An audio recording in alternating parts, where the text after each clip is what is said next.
we start with what price range the parent is comfortable with, right? That's our first question.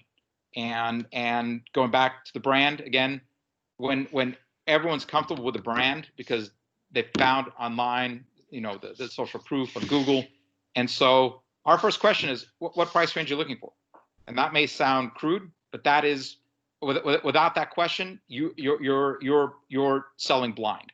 Okay, you have no idea what they're thinking about. Are they thinking about? Sometimes they go, well, I thought I'd pay another $100 and step up. No, that's not going to work. Oh, I thought I'd buy one for $2,000 more, right? So you don't know who you're dealing with, and guessing at what the step up is the wrong way to go, because you right up front, first thing, what level of instrument you want, what's the price range? Find out what they're thinking first, before moving forward. So teacher want to fine tune on all strings? Absolutely. Every teacher wants fine tune on all strings because it makes it easier for them to tune. No teacher wants to be tuning with the pegs because it is too long, right? You got 30 kids in the orchestra. Tuning with the pegs is just way too long, right? So the teachers are absolutely want fine tuners. What the string manufacturer use and how that's their trade secret. Like my trade secret is the varnish, right? So I tell people that's like the Coca-Cola recipe or the Kentucky Fried Chicken recipe in the vault, right? That's my varnish recipe, right? It's a secret. The way the strings are made, the cores, the exact materials, that's the trade secrets of those strings, right? And so I wouldn't even go into how the strings are made, what the cores are with any of the players. It's a non sequitur. It's not relevant because they'll go online and one musician says I love these strings, another musician says I love these strings, another musician I love that. I tell all players that strings are like flavors of ice cream, right?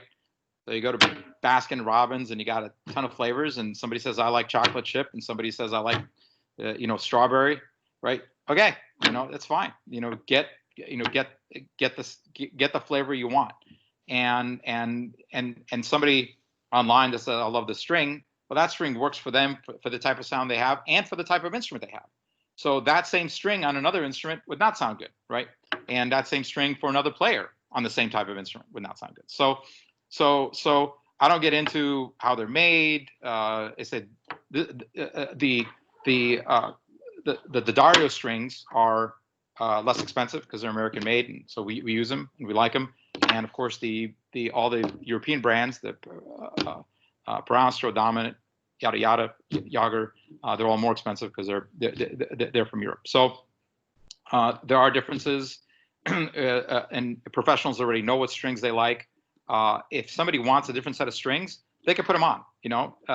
We have all our student instruments violins that come with the Zyx and the cellos, basses come with Kaplan. And so they're all just American D'Addario. And if somebody wants a different set of strings, they could get a new set of strings and have those as backup, right? So it's fine. So I don't get into it. I said, here's the prices.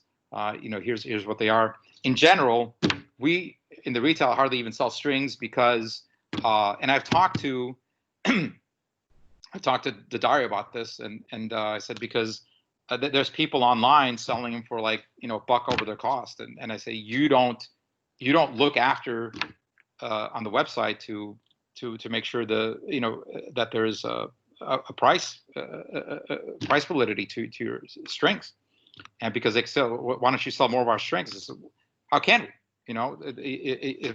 If there's somebody online selling the strings, for 15% cheaper, and with free shipping, and they're below what your suggested map price is, how could we sell them? So selling strings is sort of like a dead business, because unless somebody's there and just needs the strings right there, and you can't carry a huge selection. So we just carry kind of the most popular brands, and all our instruments come standard, the Dario strings. The violins do I think the artisans come with dominants on them.